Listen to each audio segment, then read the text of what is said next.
nós estamos falando aqui desde Rondônia, na Amazônia brasileira, e gostaria de saudar também, vejo aqui alguns alunos da Universidade Federal de Rondônia e, inclusive, membros da Rede Internacional de Filosofia Ecológica Integral.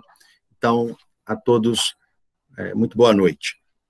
Gostaria de, inicialmente, agradecer também à Faculdade Bagose, né, a Rede dos Oblatos de São José, e, de maneira especial, ao professor Humberto pelo convite.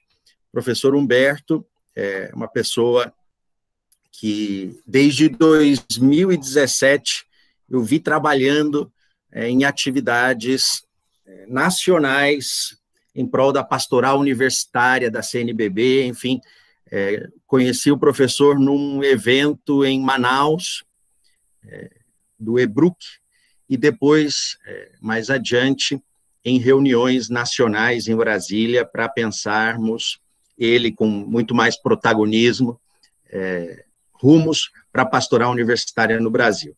De modo que, professor Humberto, fico muito agradecido. O professor Humberto se juntou a nós na Rede Internacional de Filosofia Ecológica Integral, nos ministrou uma palestra muito profunda, com muito conteúdo.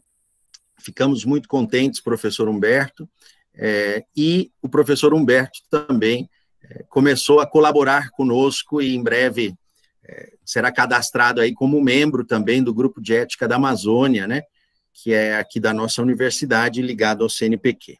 Então, professor Humberto, muito obrigado, e de maneira especial, obrigado por este desafio, né, que é o de falar de uma filosofia amazônica. Mas antes da gente entrar propriamente nas reflexões para a fundamentação de uma filosofia amazônica, como o texto dessa pequena palestra, o título dessa pequena palestra indica, é fundamental que antes a gente entenda muito rapidamente a caracterização da Amazônia. O que é a Amazônia, né? Então, eu peço ao professor Humberto, não sei, viu, professor, se está conseguindo passar os slides. Isso, professor. Nós vamos contar com o apoio de um dos acadêmicos para ele fazer a gestão dos slides, que é o Adriano, para que eu fique aceitando e permitindo o acesso das pessoas e aqui controlando um pouquinho a sala. Mas o Adriano já está com o slide certinho. Adriano, você pode compartilhar, por favor? Eu também me embaralho todo aqui quando tem que colocar slides, apresentar, ver quem está na sala, né? São os desafios aqui desses novos modelos de comunicação, né? Eu só estou descobrindo como eu coloco aqui rapidamente, mas logo estarão na tela, tá? Um minutinho. Muito bem. Mas eu posso já ir avançando aqui a apresentação da região amazônica. Ela é um território muito grande, né? Com uma população estimada de 33 milhões de habitantes, 33, 34 milhões de habitantes, o que já é um dado inicialmente interessante, porque nas nossas viagens aí por alguns países, a gente percebe que o imaginário internacional e até nacional sobre a Amazônia é o de que não mora ninguém aqui, né? Então, são 33 milhões de habitantes, dos quais de 2 a 2,5 milhões são indígenas. Enfim, nós temos aí de 5 a 10% da população da Amazônia de povos indígenas. Mais de 90% da população é composta por não indígenas, pessoas de diversas origens, e vamos falar disso um pouquinho. A região amazônica também não se restringe ao Brasil. Na verdade, ela é essa região composta pela bacia do rio Amazonas e estende-se por 9 países: Bolívia, Peru, Equador, Colômbia, Venezuela, Brasil, Guiana, Suriname, Guiana Francesa.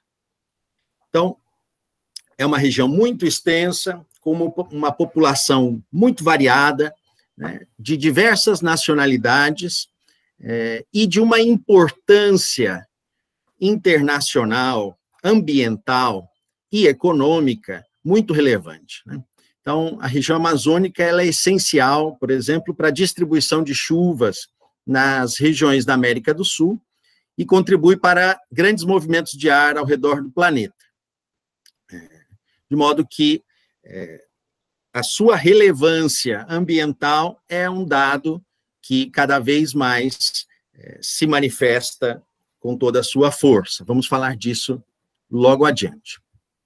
Muito bem, vamos para o slide 3. Já estamos conseguindo aí os slides? Tudo certinho, professor. Ah, ótimo, é que eu não vejo daqui. Mas vamos adiante. Estamos no slide de caracterização e importância da região amazônica. Muito obrigado. Ainda nessa discussão de caracterização e importância da região amazônica, é fundamental que a gente entenda que, por suas dimensões, pelo seu tamanho, pela relevância socioambiental, por suas riquezas, de fato, a Amazônia é um lugar ainda pouco explorado em termos financeiros, não é? Em termos de riquezas. Tem muito a ser explorado. Por seus conflitos, aqui estamos, por exemplo, neste momento, no estado de Rondônia, com um conflito deflagrado com o Sem Terra, por exemplo, né? E pela atenção global que esta região recebe, faz com que a Amazônia se apresente como um elemento modélico para a reflexão ecológica mundial. Em outras palavras, o que se pensa e se faz na Amazônia pode servir, dada a sua importância, de modelo para outras regiões do mundo. E aqui, só para citar esta importância, né, eu menciono um trecho da encíclica Laudato Si, que diz o seguinte: há lugares que requerem um cuidado particular pela sua enorme importância para o ecossistema mundial, ou que constituem significativas reservas de água, assegurando assim outras formas de vida. Mencionemos, por exemplo, os pulmões do planeta repletos de biodiversidade, que são a Amazônia e a Bacia Fluvial do Congo, ou os grandes lençóis freáticos e os glaciares. A importância desses lugares para o conjunto do planeta e para o futuro da humanidade não se pode ignorar. Então, a Amazônia, ela tem sido objeto de discussão, de debates, em âmbito internacional. Nós vimos que, especialmente no ano passado, com uma grande queimada que aconteceu aqui na Amazônia, que chegou até São Paulo, né? A fumaça chegou até São Paulo, juntamente com uma reflexão que o Vaticano estava promovendo, que é o Sínodo da Amazônia, né? Então, no ano passado, esta discussão sobre a Amazônia se reforçou. E, vejam, não se trata apenas de uma questão que interessa aos ecologistas, né? Se vocês estão acompanhando as notícias, né?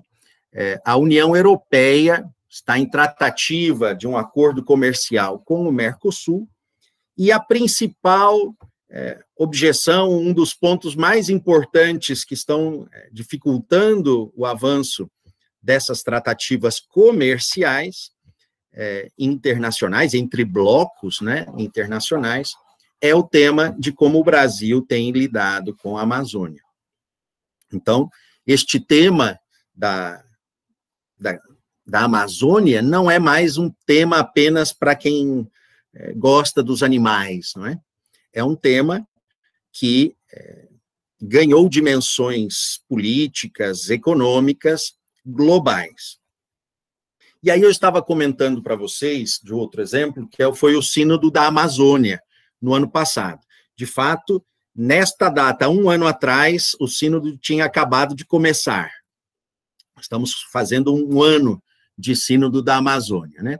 Eu cito isso como um dado social, não um dado de fé, né? Então, houve uma grande mobilização de comunidades, de lideranças aqui na Amazônia para discutir os rumos pastorais aqui da região e as questões ligadas à ecologia integral. Esse foi o Sínodo da Amazônia no ano passado e, de fato, fez com que o tema Amazônia ganhasse grande repercussão internacional e parte da organização do Sínodo foi pensada justamente para isso, né?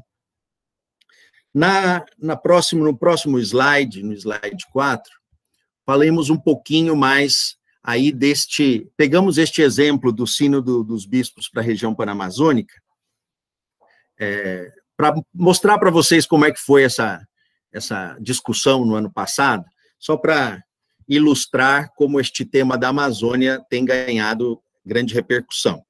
No ano passado, eu tive a oportunidade de, junto com a minha esposa, irmos a Roma acompanhar o Sínodo, e, ao mesmo tempo que desenvolvia uma pesquisa pós-doutoral na Pontifícia Universidade Gregoriana, lá em Roma, com os jesuítas.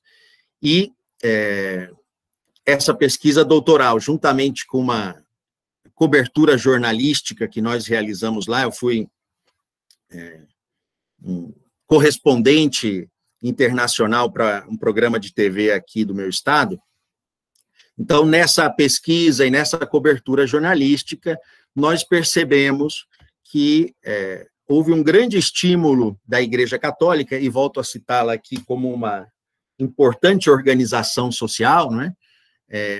Houve um grande estímulo da Igreja Católica para a promoção de uma reflexão sobre novos caminhos para uma ecologia integral desde a realidade amazônica. Então, houve um chamado para que se fizesse uma reflexão e se expusesse um enfoque amazônico sobre a ecologia integral. Então, há aqui um estímulo a que as vozes da Amazônia possam ser ouvidas, né? Essas reflexões do Sínodo, elas vão além de uma esfera estritamente eclesial amazônica, né? Por sua relevância para a Igreja Universal e para o futuro de todo o planeta, com repercussões para crentes e não crentes, né? Novamente aqui, a observação de que a Amazônia se transformou em um tema mundial. Bota um pouquinho mais baixo, mas... Vamos pedir aí a todos que estão chegando que desliguem seus microfones, por favor. Por eu falar na ouvida, faz com que eu fale mal dela. É aquele dia do carro ainda está repercutindo. Aquele dia, Gente, pode, por favor, desligar o microfone? Angela Souza, por favor, você desliga o microfone, por favor. Tá remoendo. É uma criança. Tá remoendo as coisas.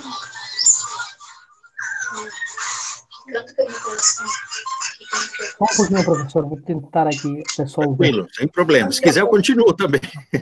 Não, está... Deixa eu dar uma olhadinha. Estou tentando cancelar. Acontece. Nesse novo modelo de comunicação, acontece. Não cuida bem de você? Não, a Luísa, ela nem cuida direito de você. Só ajuda. Ele está trabalhando bastante de Uber? Boa noite, Angela Souza. Você poderia desligar o microfone, por favor?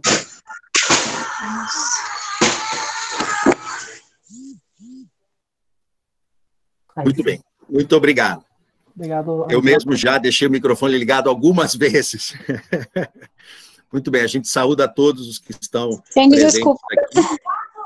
A gente saúda a todos os que estão presentes e para nós é uma honra tê-los todos aqui. Vamos dar continuidade, então, à nossa exposição. O tempo corre, já são 6h20. Então, eu estava dizendo a vocês que essas reflexões do Sínodo demonstraram que a Amazônia é um tema mundial, né? E que a discussão sobre sinodalidade, caminhar juntos, né, nos leva a compreensão de que é necessário caminharmos ouvindo as vozes amazônicas também, né? Nesse sentido, a gente, lá, como pesquisador da Amazônia, sentiu a necessidade de fortalecer também as vozes acadêmicas da região. Vejam, era uma organização, um evento para bispos e outros colaboradores no âmbito eclesial, e a gente percebeu que esta reflexão sobre a Amazônia precisava ir também além do âmbito da igreja, né? E certamente precisa se fortalecer nas academias, precisa se fortalecer, em especial aqui na região. Então, nós entendemos que era muito importante também ouvir o que vem da Amazônia, embora em diálogo com outras vozes. Vamos para o próximo slide, por favor. Deixa eu ver aqui. Também estou tentando acompanhar os slides pelo celular. Muito bem. Desse modo, ficou clara a necessidade de sistematização do pensamento amazônico.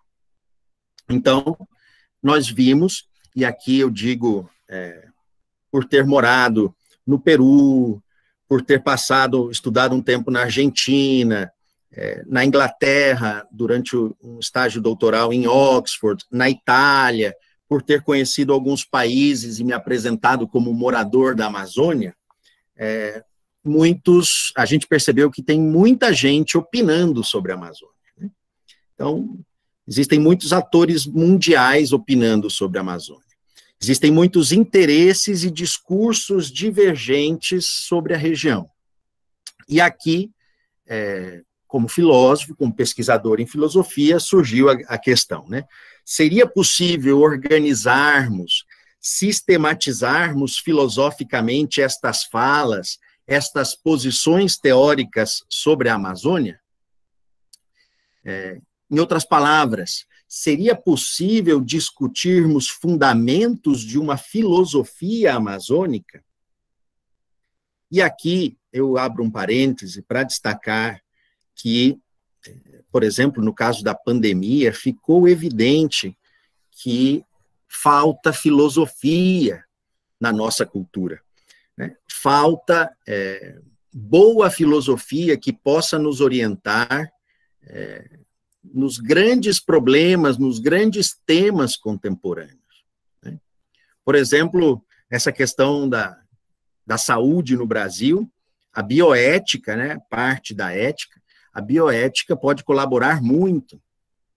E então percebemos que como a Amazônia é um tema mundial, como a Amazônia tem uma grande relevância para o mundo, como existem manifestações teóricas sobre a Amazônia em diversas áreas do conhecimento, como as opiniões sobre o que se deve fazer com a Amazônia são tão divergentes, é importante, sim, que nós comecemos a pensar a sistematização destes temas amazônicos, né, e busquemos discutir fundamentos para uma filosofia amazônica. Em outras palavras, a filosofia pode ajudar, pode e deve ajudar nesta reflexão regional e mundial sobre a Amazônia. Agora, passemos, por favor, ao slide 6, e peço uma vez mais que os participantes se lembrem de desligar o microfone.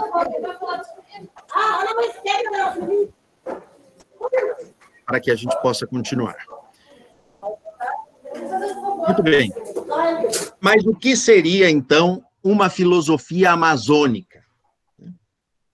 E aqui chegamos ao cerne da nossa contribuição de hoje, né? Falamos até agora que a Amazônia é importante, grande relevância, tem muitas questões, muita gente debatendo sobre a Amazônia e a importância da filosofia ajudar a sistematizar este pensamento, a sistematizar estes posicionamentos teóricos e esses discursos sobre a região. E aí, então, o tema é, ok, mas o que seria uma filosofia amazônica? Eu sei que o professor Humberto, aqui, o celular já começou a me responder. Eu falei, ok, ele já abriu aqui e começou a me responder. O professor Humberto ministra a disciplina de filosofia brasileira para vocês, ele me contou, né? E aqui, algumas questões eu trouxe também para falar de uma filosofia amazônica. Se alguém veio assistir a palestra achando que encontraria uma resposta completa para o que seria uma filosofia amazônica, lembrem-se que estamos falando de filosofia. E em filosofia somos melhores perguntando do que respondendo.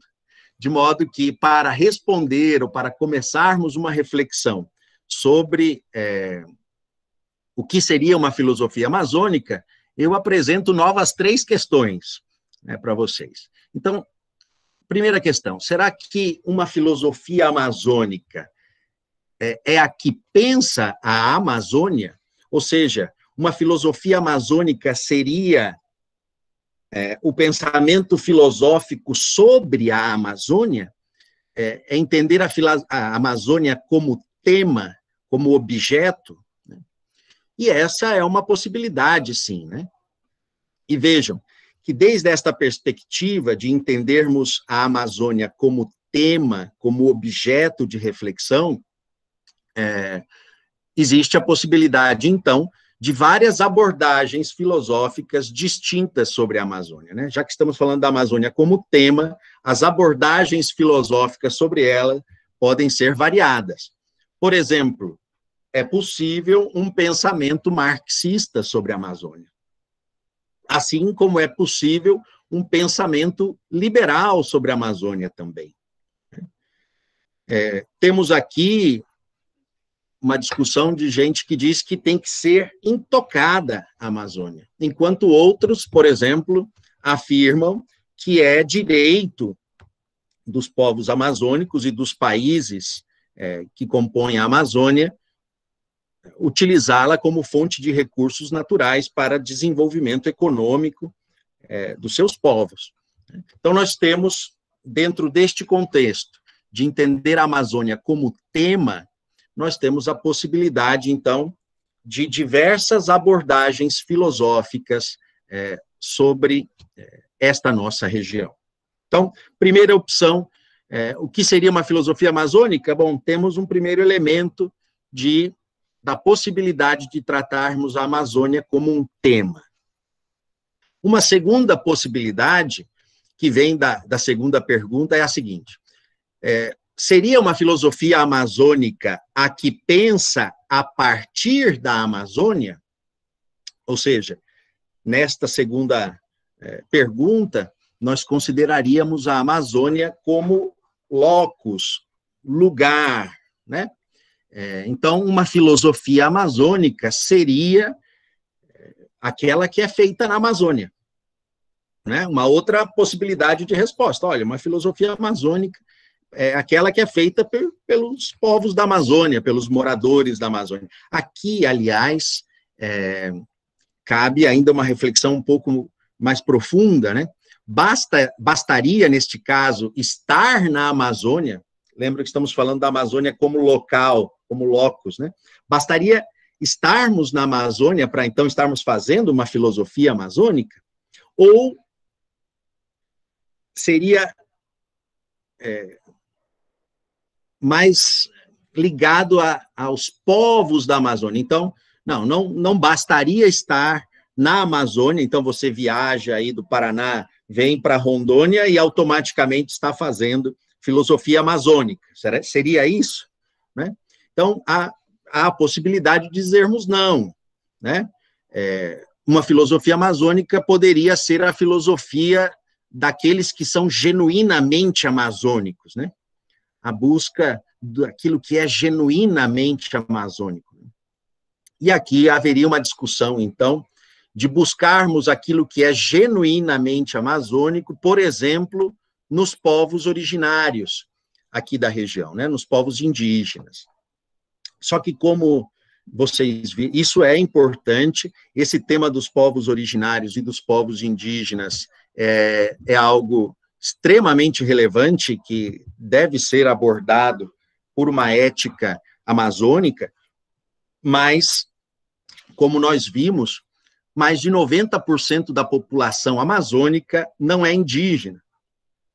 É composta de migrantes regionais e de imigrantes, né, gente que transita entre os diversos países. Então, esta questão de pensar a partir da Amazônia, ou que a filosofia amazônica poderia ser a filosofia dos que são genuinamente amazônicos, é, de fato, uma discussão muito importante e muito interessante que deve ser enfrentada ao pensarmos fundamentos de uma filosofia amazônica, né? Dentro desta perspectiva da Amazônia como locus, ou da Amazônia como população amazônica que faz filosofia, nós destacamos aqui, então, que uma filosofia amazônica também, né, pode ser essa do olhar amazônico, do pensamento amazônico sobre si e sobre o mundo. Então, vejam, na primeira possibilidade, né, de que uma filosofia amazônica seria a que pensa a Amazônia, nós temos a Amazônia como tema. Agora, nós temos, nesta segunda opção, de que uma filosofia amazônica poderia ser aquela que é feita a partir da Amazônia, nós temos não mais um tema, mas temos um olhar, um pensamento amazônico sobre si e sobre o mundo, né? E essa é uma característica que tenho comentado aqui na academia e nos meios de comunicação. Nós, da Amazônia, de fato, precisamos estar inseridos nas discussões internacionais sobre a Amazônia para compartilharmos com o mundo nossa visão sobre a Amazônia e sobre outros aspectos mundiais também, né? Então, uma filosofia amazônica poderia, dentro desta perspectiva, retratar, né, ou refletir sobre o pensamento amazônico, o olhar amazônico sobre si e sobre o mundo. Uma terceira opção advém da terceira pergunta, né? Então, uma filosofia amazônica seria uma filosofia que pensa do jeito amazônico, né? Aqui estamos falando de Amazônia como modo. Então, primeira pergunta nos fala da Amazônia como tema. O segundo questionamento nos fala da Amazônia como locus, ou como população amazônica. E o terceiro questionamento nos fala de um jeito amazônico, da Amazônia como modo. E aqui, eu, inclusive, compartilho com vocês uma reflexão sobre o que tenho visto mais recentemente, que a Amazônia tem sido, inclusive, tratada como verbo, né? Como um processo, né? Então, o verbo amazonizar, vamos amazonizar, né? Amazonize-se, ou seja, um verbo. A grande questão é que, para além de uma campanha de publicidade em favor da preservação, existiria um modo próprio de ser ou agir amazônicos? Ok? Então, podemos falar de um modo amazônico de pensar, né? Ou podemos tratar a Amazônia até como um verbo, amazonizar, né? Existiria, portanto, um modo ou um processo próprio amazônicos? Então, estas questões, meus estimados e minhas estimadas, são reflexões iniciais que uma filosofia amazônica deve contemplar em busca de sua fundamentação, né? Então, compartilho com vocês estas três reflexões, e todas elas, também compartilho a minha visão sobre isso, todas elas contribuem para a construção de uma filosofia amazônica, ou seja, para se fundamentar uma filosofia amazônica, penso que vale a pena entendermos essa discussão desde esses 3 enfoques. Da Amazônia como tema, da Amazônia como locus, ou como população genuinamente amazônica, que pensa sobre si e sobre o mundo, né? E a Amazônia, a terceira forma, a Amazônia como modo, ou como um processo. Alguns utilizam até como um verbo. Muito bem?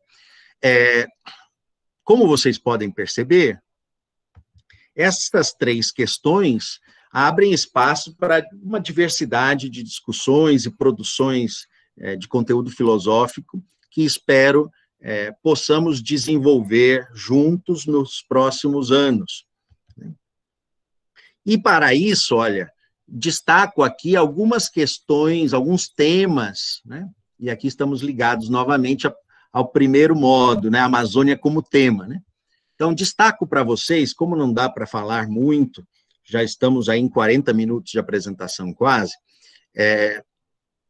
quero compartilhar alguns importantes temas ligados à Amazônia e como diversas áreas da filosofia estariam implicados nessas discussões. Então, por exemplo, quando a gente pensa sobre a Amazônia, a primeira coisa que vem à cabeça é a floresta, é a bacia amazônica, é a biodiversidade. A natureza é um dado inescapável na Amazônia, né? Um dado constituinte da Amazônia, né? Esta pujança natural é característico da Amazônia, né? E certamente, então, o meio ambiente amazônico nos leva à necessidade de uma filosofia ambiental amazônica, né? Aproximar-se filosoficamente da Amazônia é, de alguma maneira, fazer uma filosofia ambiental, uma vez que a Amazônia tem o meio ambiente como o principal dado, né, que se revela inicialmente, assim, prima facie, né? Um outro tema importante é o da interculturalidade. Vejam, como eu mostrei para vocês no início, nós vivemos numa região aqui com gente de todo o mundo, com gente de vários países da América Latina, a Amazônia é dividida entre vários países da América Latina, com povos diversos, né, incluindo uma grande diversidade de povos indígenas. É bastante superficial a aproximação que tenta uniformizar os povos indígenas da Amazônia, certo? Então, ao falarmos de Amazônia, teremos que falar também de interculturalidade, né? E aqui nós temos implicações éticas, né? O que é o bem para cada um desses povos, né? E implicações epistemológicas, como conhecemos a verdade.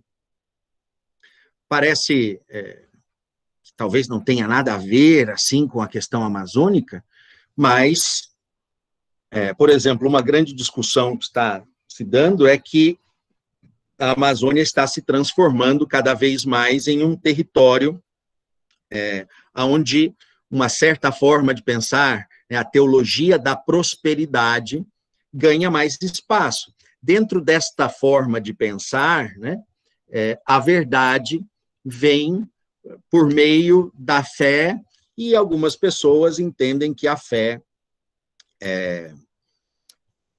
seria o caminho correto para chegarmos à verdade, e dentro dessa perspectiva, por exemplo, da teologia da prosperidade, a verdade seria de que Deus me abençoa quando eu estou rico, né? Eu sou, na verdade, é um sinal da bênção de Deus, a prosperidade na minha vida, né? E aí, então, o que é bem para a Amazônia dentro desse sentido é que eu fique rico nela, né?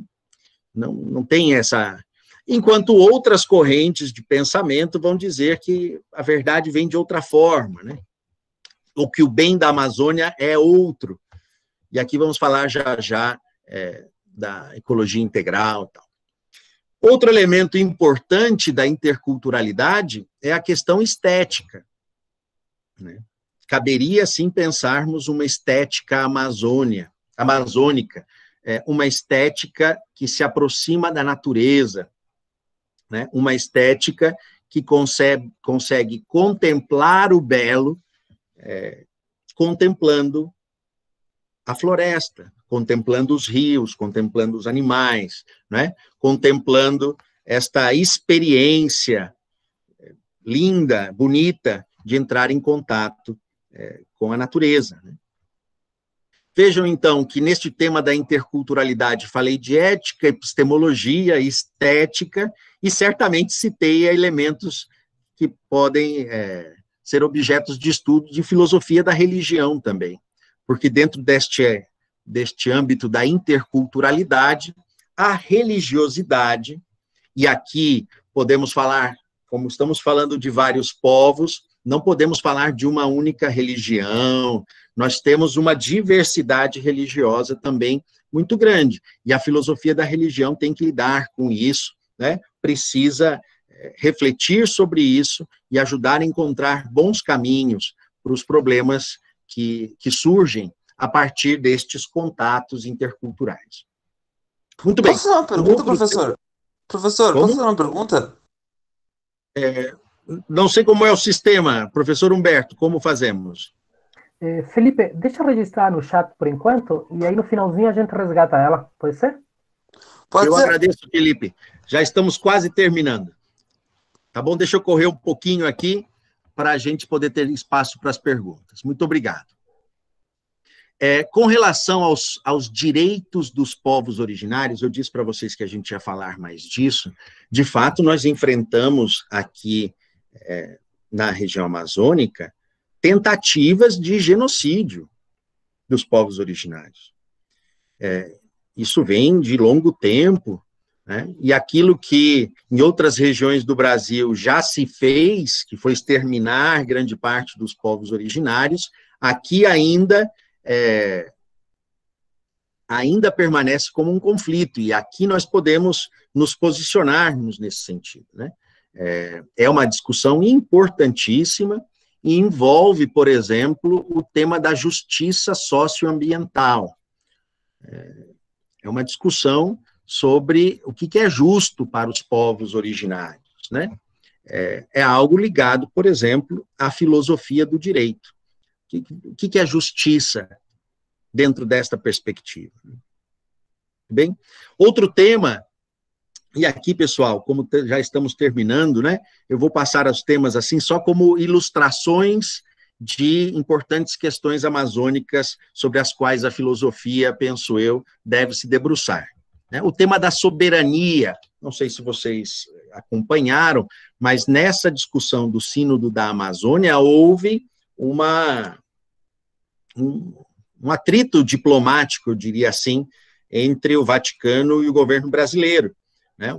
O governo brasileiro estava preocupado com o que significava esse negócio de ecologia integral, né? Se com isso de ecologia integral queriam fazer com que a Amazônia se transformasse em algo do globo e não nacional, não é? Então, nós temos nacionalismo versus globalismo nessa discussão, né? E, inclusive, eu acompanhei com membros do corpo diplomático brasileiro a discussão de se o conceito, olha que interessante, filósofos e filósofas, se o conceito de ecologia integral era contrário ao conceito de desenvolvimento sustentável. Esse pessoal estava preocupado nos desdobramentos práticos que estes conceitos teriam, né? E parte de uma reunião diplomática foi explicar que a ecologia integral ampliava o conceito de desenvolvimento sustentável e não o negava, né? Ok? Então, o tema da soberania, se a Amazônia é do Brasil, por exemplo, ou do mundo, né? Se a Amazônia é dos países, esses 9 países que eu mencionei no início da apresentação, ou do mundo, é algo que abre espaço para uma série de argumentações, reflexões, e a filosofia tem a contribuir nessa discussão. Já encaminhando para os 2 últimos temas que quero apresentar para vocês. Primeiro, responsabilidade sobre o futuro. A gente fala da Amazônia, da necessidade de preservar a Amazônia para que as próximas gerações não sofram com grandes crises climáticas, enfim. Né? Então, parte do desafio de pensar a Amazônia é também o desafio de pensar o futuro. Né? E cá entre nós, meus amigos, a filosofia tem se dedicado muito a pensar o passado. Pensar o passado é fundamental, estudar os autores básicos da filosofia em cada uma das correntes, isso é importantíssimo. Sem isso, não dá para avançar propriamente em discussões filosóficas acadêmicas ou discussões filosóficas mais sistemáticas, né? Mas, a despeito disso, nós precisamos, como filósofos e filósofas, precisamos dar nossa contribuição para as discussões do presente, pensando no futuro. Daí que, desde o doutorado, tenho batido nessa tecla da necessidade de desenvolvermos também uma filosofia do futuro, uma filosofia que se volta para possíveis consequências no futuro, né? Então, aqui estamos falando de responsabilidade sobre o futuro, por exemplo, no campo da filosofia, estamos falando de ética intergeracional. Por que é que eu não posso ganhar dinheiro derrubando as árvores da Amazônia? E alguém vai dizer, por causa das próximas gerações. E alguém pode responder, mas eu não faço parte das próximas gerações, as próximas gerações nem existem, as próximas gerações são uma ideia, são potência, né? Então, discussões assim, sobre a nossa responsabilidade intergeracional, é algo que impacta muito nesse tema de como devemos tratar a Amazônia e é algo fundamentalmente filosófico. Por fim, como mais um elemento aqui, é importante pensarmos filosoficamente fundamentos educacionais para uma cidadania ecológica. Então, todas essas discussões se tornam presentes de maneira mais firme na sociedade por meio da educação, né? E aí, uma educação para uma cidadania ecológica, né? Uma educação amazônica poderia ser pensada também. De modo, pessoal, que este tema de pensar o futuro e de pensar uma educação para uma cidadania ecológica, eu entendo que é muito instigante para todos aqueles que compreendem que grande parte do sentido de nossa existência está no legado que deixamos para as próximas gerações. Nós estamos numa época muito nihilista, né? Individualista, nihilista, o sentido da vida é algo que cada vez mais parece que escapa das nossas mãos. E pensarmos no sentido da nossa existência, também como o legado que deixaremos para as próximas gerações, é algo que me parece, de fato, muito instigante e que precisamos aqui para essa discussão sobre uma filosofia amazônica. O próximo slide é sobre o nosso trabalho filosófico aqui na Amazônia. Então, para irmos encerrando, né, eu simplesmente queria compartilhar com vocês o que, de fato, estamos fazendo por aqui, né? Então, falamos de algumas reflexões para a fundamentação de uma filosofia amazônica e queria compartilhar com vocês o nosso trabalho filosófico aqui na Amazônia, né? Mas, como o tempo está já avançado, eu só indico que aí no doutorado eu comecei a desenvolver, né, uma reflexão, inclusive num estágio doutoral na Universidade de Oxford, na Inglaterra, uma reflexão sobre individualismo ambiental, sobre ecoindividualismo e as suas consequências para o futuro, né? Então, no doutorado eu me aproximei deste tema pela ética.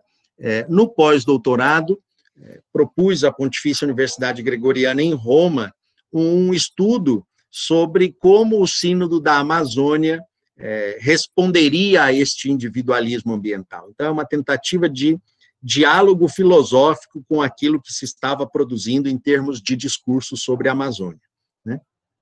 E, como fruto deste pós-doutorado, duas coisas. Primeiro, nós sistematizamos, credenciamos o nosso grupo de ética da Amazônia, que estava num projeto, vinha sendo trabalhado, mas não sistematizado. Então, nós percebemos a importância fundamental dessa discussão ética sobre a Amazônia e cadastramos, já estava criado, o GEA, o Grupo de Ética da Amazônia, no qual o professor Humberto estará inserido e já tem dialogado conosco sobre estes temas, essa temática, né, de uma discussão sobre filosofia ecológica integral.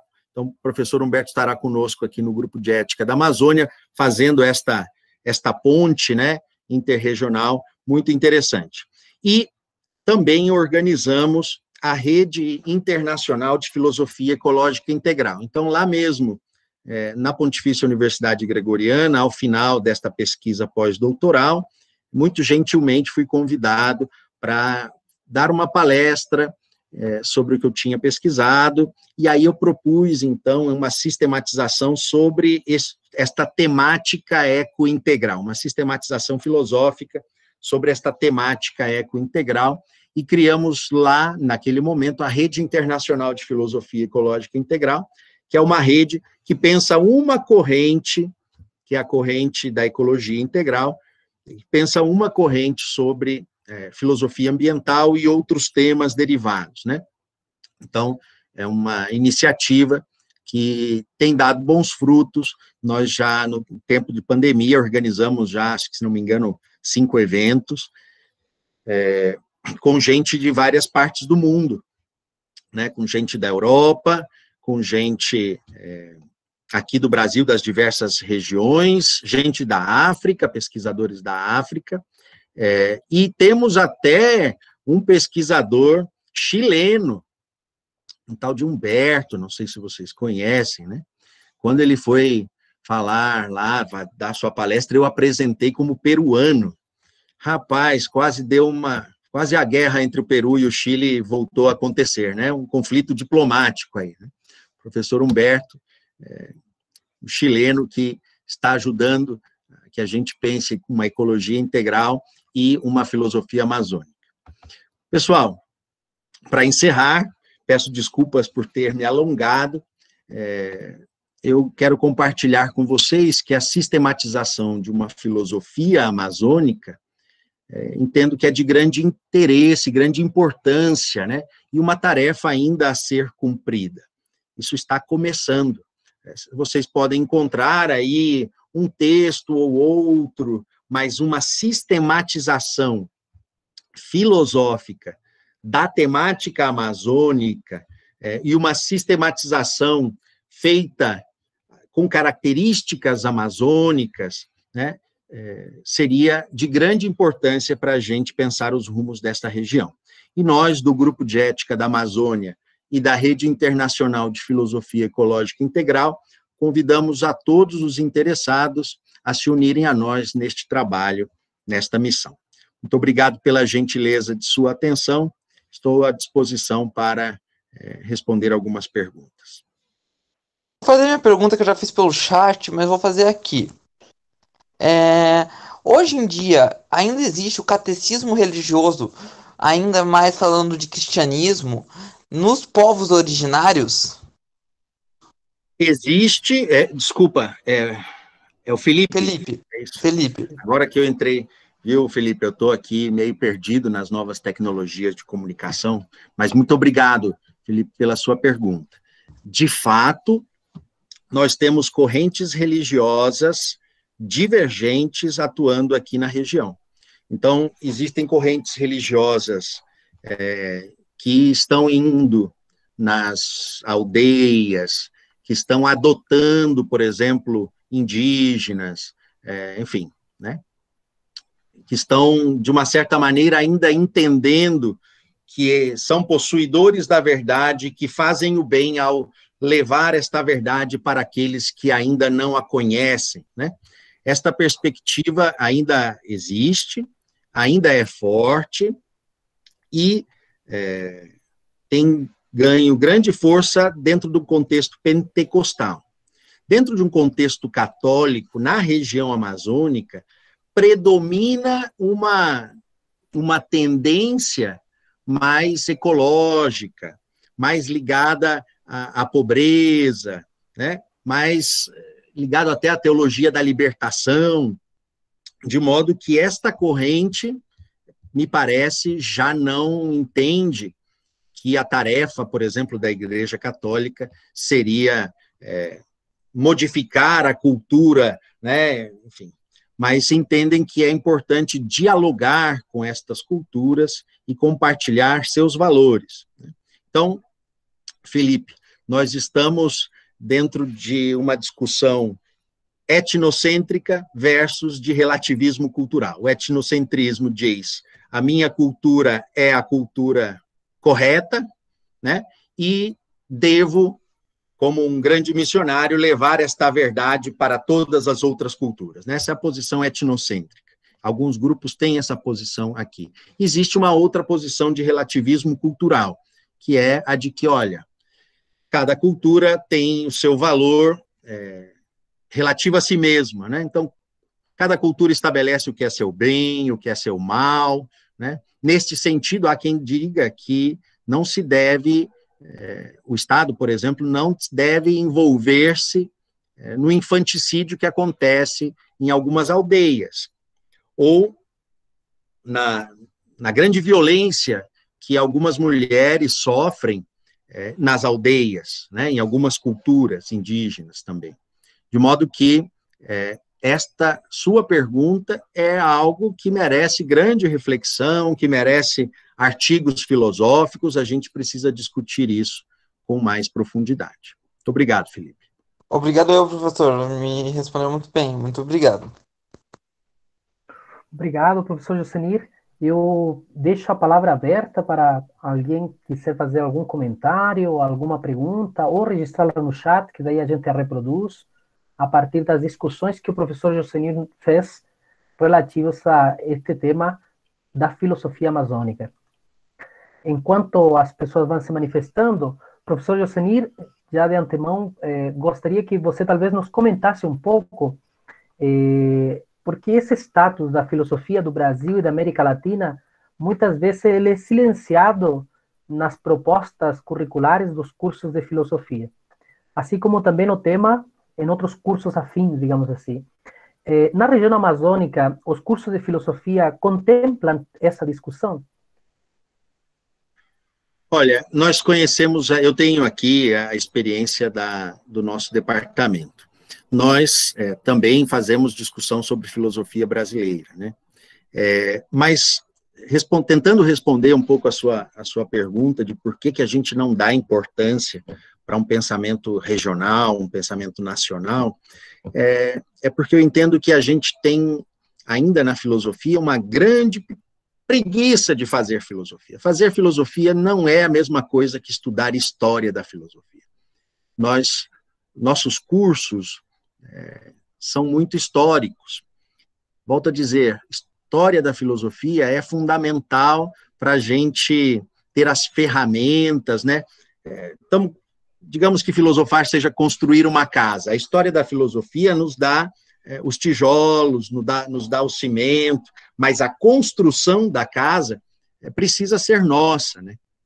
De modo que eu entendo que em muitos cursos de filosofia, uma tradição no Brasil é não fazer filosofia, é ficar repetindo o que já foi dito por outros pensadores com outras palavras, né? É discutir o que pensador de 500 anos atrás entendia do outro pensador de 1000 anos atrás. São reflexões importantes? São, mas o Brasil precisa de pensadores brasileiros que ajudem a nos encaminharmos bem diante dos problemas brasileiros, né?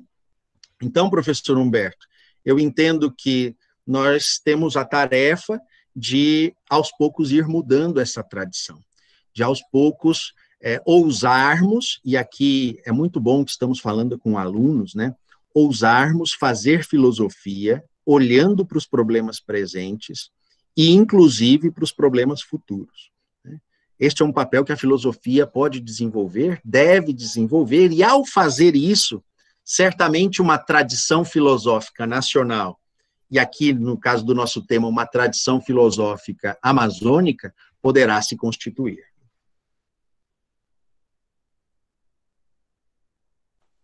Obrigado, professor Jocenir. Excelente você. metáfora, a dos tijolos, a das casas, da forma como a gente pode construir isso.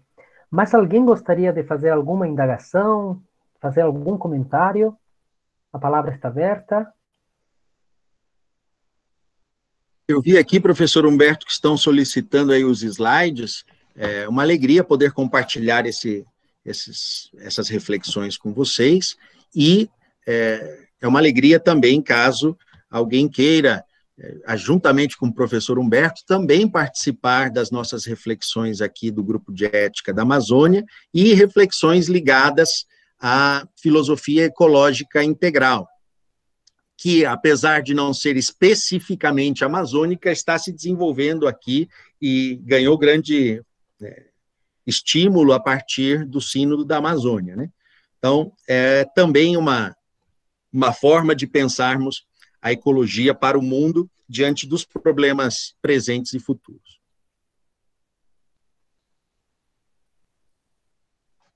Obrigado, professor Jocenir, pela sua gentileza. Eu, o Jonas, que nos tinha solicitado os slides, então penso que eles são muito... até eu fui registrando as questões que você colocou, e realmente essas indagações que eu penso que este café filosófico nos deixa, nos instigam como estudantes, como professores, como profissionais de outras áreas. Nós temos alunos aqui do curso de Recursos Humanos que tem na disciplina de Ética, Direitos Humanos e Responsabilidade Social, orientada pelo professor Davi, que também está acompanhando o café. Então, entendo que é muito interessante essa percepção. E eu não sei se mais alguém... Aqui o Guilherme fez uma questão, professor Jocenir. Como fazer essa superação da história da filosofia para pensar a realidade? Olha, quase uma tese de doutorado ali. Vou dizer de forma simples, com coragem, Guilherme. Com coragem. Já está bastante fácil para a filosofia acadêmica se esconder na história. Só que o que a gente precisa, o que a sociedade precisa, e aqui, professor Humberto, eu sou professor de Universidade Federal, e há pouco tempo houve uma manifestação do ministro da Educação dizendo que filosofia não teria que ser feita com dinheiro público. E me parece, assim, no primeiro momento quis rasgar as minhas vestes e tal, mas algo a gente deve escutar disso, porque, de fato, se a gente olha para a quantidade de produções filosóficas que nós temos, nem todas, para dizer de um modo, têm, de fato, uma relevância e um impacto nas questões sociais do nosso tempo. Então, por exemplo, eu estive um tempo lá em Oxford, e lá o Departamento de Filosofia tem um Instituto para o Futuro da Humanidade, que presta consultoria para vários governos europeus. Filosofia, ajudando os diversos governos europeus a se encaminharem, a pensar em políticas públicas para o futuro, né?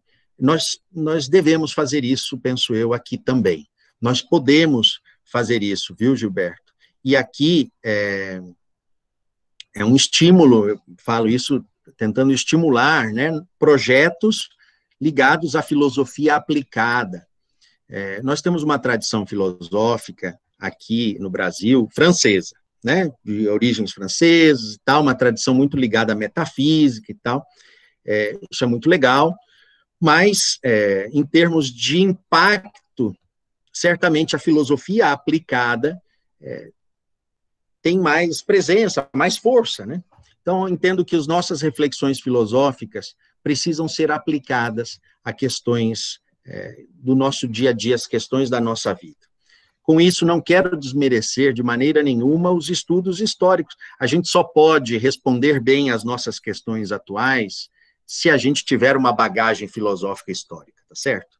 Mas a nossa contribuição para a sociedade deve ser levada em consideração na hora de pensarmos os TCCs, as dissertações, né, as teses doutorais, tá bom? Então, Gilberto, tenhamos coragem para começar a trilhar filosoficamente, estas questões importantes para o nosso tempo. Obrigado, professor Jocenir. Também ao Guilherme, ao Gilberto, que aqui colocaram também agradecimentos pela sua fala. Cristina também, que agradece as contribuições tão relevantes para a atualidade e para o futuro. O Robson também afirmou: devemos refletir sobre os problemas do Brasil, aqui e agora. Então, penso que essa sua fala, esses seus questionamentos, eles tendem a ruminar, eu diria assim, o nosso pensar, o nosso agir. Então, professor Jocenir, eu agradeço pela sua participação. Eu fiz licenciatura em filosofia e devo confessar que eu nunca ouvi falar de algo semelhante ao título do café filosófico que você nos trouxe. Então, realmente, até quando eu contei para os alunos que nós teríamos um café filosófico e apresentei o tema, muitos deles falaram assim: nossa, que legal, nunca ouvi falar.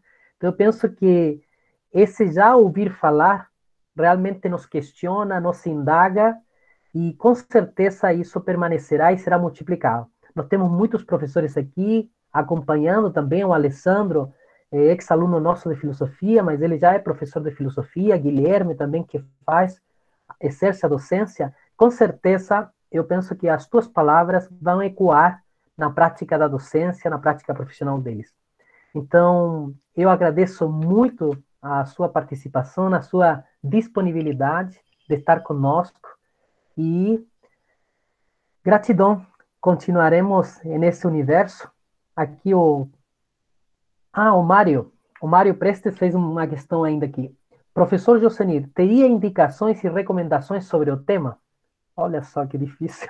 Eu teria uma indicação, sim. Vamos produzir sobre o tema, né? Nós temos grandes questões, mas poucos textos, Mário, sobre uma filosofia amazônica, né? Nós temos alguns textos sobre reflexões de viajantes sobre a Amazônia. Aqui, por exemplo, no nosso departamento, nós estamos lutando para fazer uma revista de filosofia amazônica, né? Uma revista de filosofia a partir da Amazônia. Então, é algo ainda que deve ser feito, né?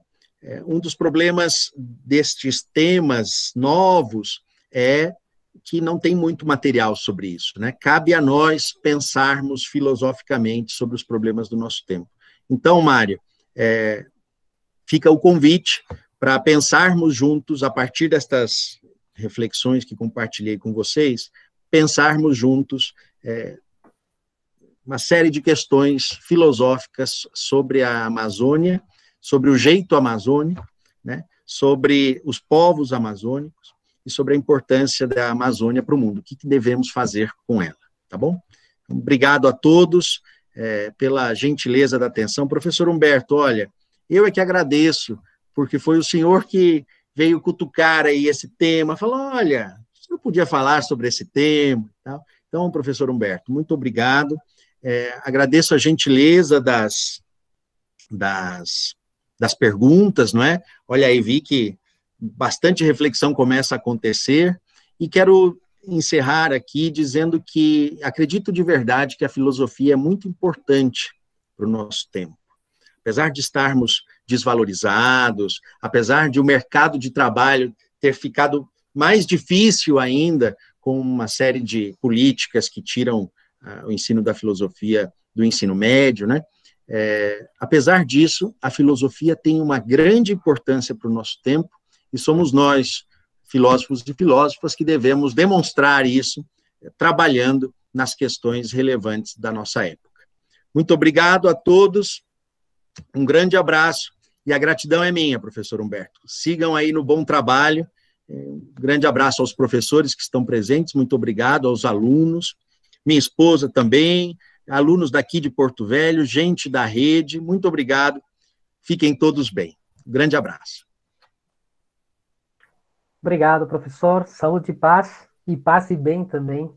Um abraço fraterno.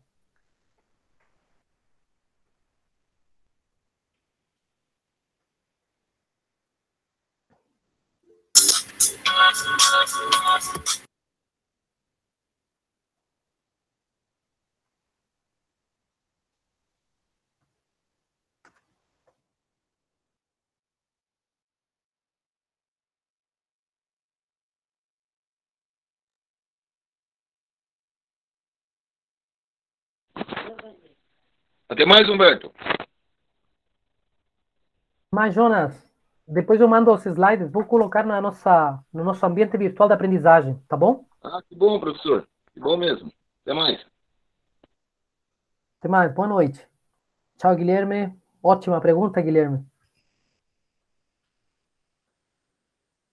Tchau, Gilberto. Até amanhã, cedo.